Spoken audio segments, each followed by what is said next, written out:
Warning, don't use any of these 10 banned cubing hacks I'm going to talk about in this video, but stick around until the end and I guarantee you'll learn something new. You like the dramatic lighting for this dramatic video?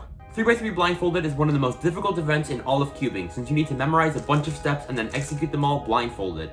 But one competitor in 2018 decided to make things a little easier by peeking under the blindfold. According to the WCA disciplinary committee, the competitor was found to be intentionally cheating while competing in 3x3 blindfolded by looking under the blindfold and using a sight-solving method, such as CFOP or something like that, to finish the cube. This competitor was banned from the WCA for 6 months, but in some of the stories we got coming up, these competitors were banned for life, so stick around. Anyways, the last competitor was cheating to speed up their solves, but did you know it's also not allowed to intentionally slow down your solves? WCA Regulation 2K6 notes that competitors must not compete with the expectation of a DNF or an intentionally poor result, which includes things like competing in an event you don't know how to do. This is grounds for disqualification from an event, and it's not as bad as a ban, but hey, still don't do it. Now, of course, the most famous way of cheating at the Rubik's Cube is by peeling off the stickers and putting them back on correctly. In fact, it's so common that it's just become a joke among cubers that non-cubers say they do this. However, did you know that there's actually no WCA regulation that bans you from doing this? Now hold on, before you rush to sign up for your next competition and do this, that doesn't mean that you're allowed to do it. It's not technically in the regulations, but it is in the WCA guidelines, a lesser known sort of supplementary handbook. Guideline 5B Plus says, the competitor is not permitted to cause a puzzle defect intentionally unless correcting a previous puzzle defect, with the puzzle defect in this case being sticker peeling. By the way, thank you to Solver5K for finding this guideline. I was legitimately looking all over the WCA regulations to find a rule against sticker peeling, so thank you for helping out. Anyways, our next few entries actually have to do with this guideline.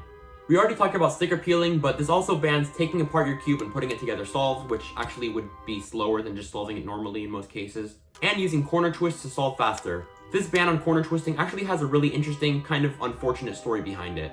Back in 2016 and 2017, one very young competitor did an official 2x2 average with a bunch of corner twists. That was basically his method of solving the cube, and posted his solves on YouTube. And he actually got a lot of hate from that video, telling that kid to quit cubing and allegedly even worse.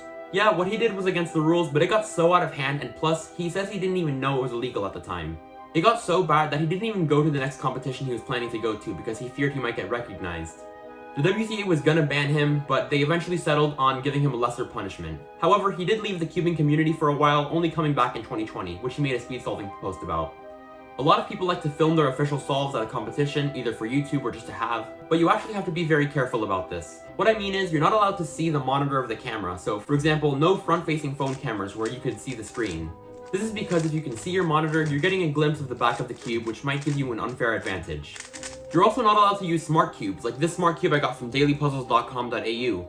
If you want your own smart cube, just head over there and use the code TEBO for 5% off at checkout, even though you won't be allowed to use it at competition. According to Regulation 3A4, puzzles must not have electronic components like Bluetooth or Wi-Fi capabilities, motors, sensors, or lights. So yeah, good to know.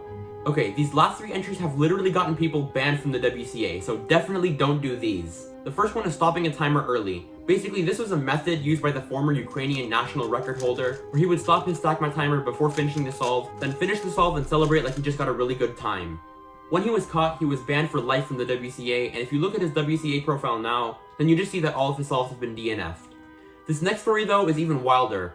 An anonymous competitor went to go complain that one of their times was being put in incorrectly in the WCA website, as they put a 7 for one of the digits instead of a 1.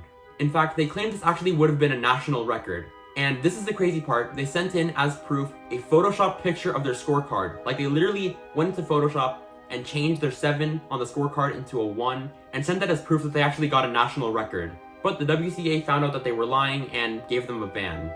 Okay, this last story is probably the worst of them all, because it's not just someone cheating at a cubing competition, people literally got scammed out of their money. So there was this cuber from Colombia who was selling cubes. However, nobody actually got their cubes. He would just take their money and never deliver any cubes. I'm not sure if this even had anything to do with the WCA or competitions, but the WCA still just straight up banned him anyways for life, because he was literally like scamming people. However, 8 years later, just this year, I guess this guy had a change of heart because he either refunded people their money or gave them their cubes, and his ban was lifted. In conclusion, definitely don't do any of these things because they might get you banned from the WCA. If you learned anything new from this video, you have to like the video. Sorry, that's the law. And if you really like this video, then make sure to subscribe to the channel so we can hit 5,000 subscribers before cubing for you. And at 5,000 subscribers, I'm solving 5,000 Rubik's Cubes. So subscribe. Okay, bye.